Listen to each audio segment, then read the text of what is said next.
Having electrical power when the power goes out or the grid goes down, it's very nice. It's very comforting. It could be life-saving. It's easily obtainable, but it doesn't work like magic. You gotta have a backup source of power. Welcome to the Chef Prepper channel. And in today's video, we're gonna look at the AllPowers R2500 solar generator or power station. It is one of those options to have backup power for when the grid goes down. I'm going to give you information and I'm going to break it down into chapters. And you can find those chapter listings down in the description box in the event that you want to go to something in particular. Or just watch the whole video. Now the big test. Our washing machine, the power unit, it is plugged in. Do you need a power station or a solar generator? And what's the difference? The unit itself, by itself, is a power station. You can recharge it from an outlet in your house, but if you include the solar panels, then it becomes a solar generator. The unit does everything with or without the solar panels. However, with solar panels, you can recharge it day after day, week after week, month after month. The solar panels greatly enhance and increase the abilities and capabilities that the unit will give you. So what comes in the package if you get one of these? Obviously the power station itself, the charging cord, which is for AC outlets. That's the instruction booklet and the warranty, which you want to be sure you send in right away. And that's a little carrying case for those. Now if you decide to get the solar panels, they come with the cord that will connect to the unit. The major specs on this unit: 2,500 running watts, 4,000 surge watts. It has 2,016 watt hours. You can use it and recharge it over 3,500 times before it starts diminishing in its capacity, but you can still use it after that for many more hundreds or perhaps 1,000 more times. And it weighs in at about 60 pounds. I have a toaster oven plugged into the unit. On the back of this unit, it says it takes 1,800 watts to run it. This is a 2,500 watt unit, so it should run it without any problems. Keep your eye on this as I turn it on. 1,600, 1,700. So as you saw, the toaster oven was running at a little over 1,700 watts. So what does all that mean? Several things. Number one, if you wanted or needed to run another appliance at the same time, you could, as long as it didn't take a total of more than 2,500 watts out of the system. So with the power out, you could fix whatever you would normally fix in this oven without the power grid being up. The major features of the unit, in no particular order, but number one, it's a lithium iron phosphate battery. That's the latest industry standard. It also has uninterrupted power supply, meaning if you wanted to keep your refrigerator going when the power's out so you didn't lose a lot of your food or all of your food in the fridge, you could plug the refrigerator up like I have the toaster oven plugged up. While the grid is up and going, the refrigerator would run from the wall outlet, not the unit. But when the power goes out, the unit would kick on, the refrigerator would keep running, powered by the unit. And you could do the same with other types of equipment if you wanted to keep them running when the power goes out without being interrupted. Maybe you're away from home, you don't want to lose your food, you don't want to lose some kind of data, you want to keep your security system going. This machine would let you do that. It has battery expansion. The expansion ports for the batteries are on the end. Port 1, port 2. I do not have an expansion battery to demonstrate. This is where they would attach. The expansion batteries wouldn't increase the amount of watts that you could run at one time. It would increase the capacity to run it much longer. It also has a 30 amp RV outlet. It comes with an app that will let you use your phone to operate and maintain the unit, and it works on Bluetooth or Wi-Fi. It is very competitively priced, and for those of you watching this video, I do have a discount code that you can find down in the description box. Another nice feature about the unit is it has all these covers for all of the outlets. That's a really nice aspect to any power station. Okay, you have 4 AC outlets. You can use those outlets to run appliances that will give you up to a total of 2,500 running watts. You can draw 2,500 watts from any one of them, or you can use all four at the same time for a total of up to 2,500 watts. There's also that 30 amp RV outlet. Here's the USB outlets, the USB A's. You can see the one on the left is up to 18 watts, the one on the right is up to 12 watts. A little higher up is the USB-C.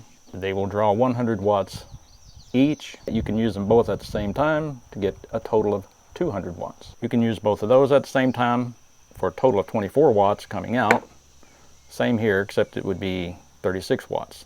This side is 2.4 amps, this side is 3 amps. Moving on to the DC portion. You have your standard 12 volt 10 amp cigarette lighter or car type outlet. You also have two 55-25 outlets that will give you up to 120 watts out of those. So if you're going to use the power station over and over and over, you have to be able to recharge it. If you're going to use the AC outlet in your house, it will go here. If you're going to use your car cigarette lighter, it will go in here, or if you're going to use solar panels, it will go in here.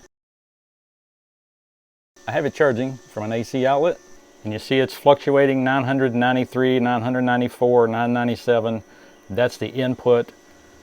Okay, when you're charging from the AC outlet, you have three different modes. One is fast, which will let you recharge it at 1500 watts per hour, which would give you a recharging time of a little over an hour if the unit were completely drained, which it won't be completely drained. What you see now is standard mode, which goes up to 1000 watts, which will give you roughly a 2-hour charging time if it were completely drained. And it also has mute, which lets you charge at 650 watts, but it's much quieter. The unit basically makes no noise in mute. And if you did in the mute mode, it would take you roughly about 3 hours to recharge the unit if it were fully drained. This is actually a cable to connect to solar panels, which we're going to do just in a couple minutes here. I have the unit set up with a 200 watt flexible solar panel. It's kind of overcast here today, so I don't expect the solar panels to give me 100% of the capacity that they're capable of. And let's see if we can find the sun. There's the sun.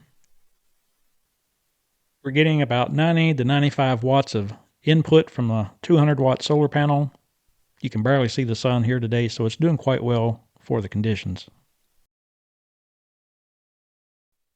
The display panel is where you can tell what's going on with your unit, how much charge it has, how much power it's putting out, or if you're recharging it, how quickly it's recharging. So right now it's at 73% capacity. Now it's plugged into an AC outlet, and we're inputting roughly 1000 watts per hour. And at that rate, it will take 24 minutes to fully charge the unit from the 74% capacity level. AC comes up on the screen. Turn it off. Back on. USB. The DC. Now you can see that showing up on the panel. And if you want to use the app, press the DC button, or actually the USB button, for 3 seconds. And now it's showing you that you can use the app either through Bluetooth or Wi-Fi. I have a rechargeable lantern plugged up into the USB, and it's telling us that it's drawing out 10 watts of power. Using the DC carport outlet, that is a DC powered lunchbox. It's an excellent thing to heat canned food in an emergency. The display panel tells us it's drawing out 55 watts, and it would keep going for 20 hours at that rate. Now using the AC outlet, I have a very small space heater, and it's drawing out a little over 200 watts. It would run for 6 hours this way with the 73% capacity of the battery. Now we have all three of those items going at the same time: the lantern, the lunchbox, and the heater. And you could use more of the outlets as long as you were within that 2500 watt output range. The warranty, of course, you want to register your machine once you get it. It's a 5-year warranty. The safety measures that protect the unit are collectively called a BMS, or Battery Management System, and they include: so the machine protects itself from nearly any kind of mistakes that people like me might make by accident. So with a whole host of power stations available from numerous manufacturers, why this one? Several reasons in my thinking. Number one, it's very high quality. Number two, this unit has a large enough capacity to do nearly anything that you need or want to do when the power's out, with an exception of your water heater and probably your electrically powered kitchen stove. Number three, it's very, very competitively priced. You will be very, very hard pressed to find a comparable unit with all the features and the capacity at the price this one is listed at. Number four, you also have a discount code for this one in particular. And number five, for me, I have a couple of other units from this manufacturer, AllPowers, and I'm very well satisfied with how they work. I haven't had any issues with any of them. So again, high quality, which really matters. It has all the latest features that you'll find on any of the other up-to-date units out there. And last but not least, you can expand the capacity of the unit through the expansion batteries. But even better than that, in my opinion, is to get the solar panels. For those of you who might be wondering, our washing machine, the power unit, it is plugged in.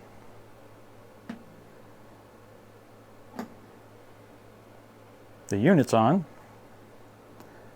Now the big test, turning on the AC portion.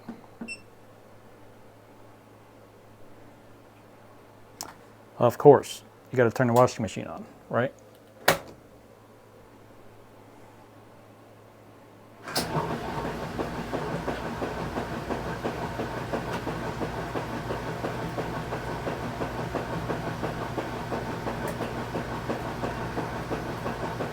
So there you go. It will power an older model washing machine. It's actually only pulling out around 590, 600 watts.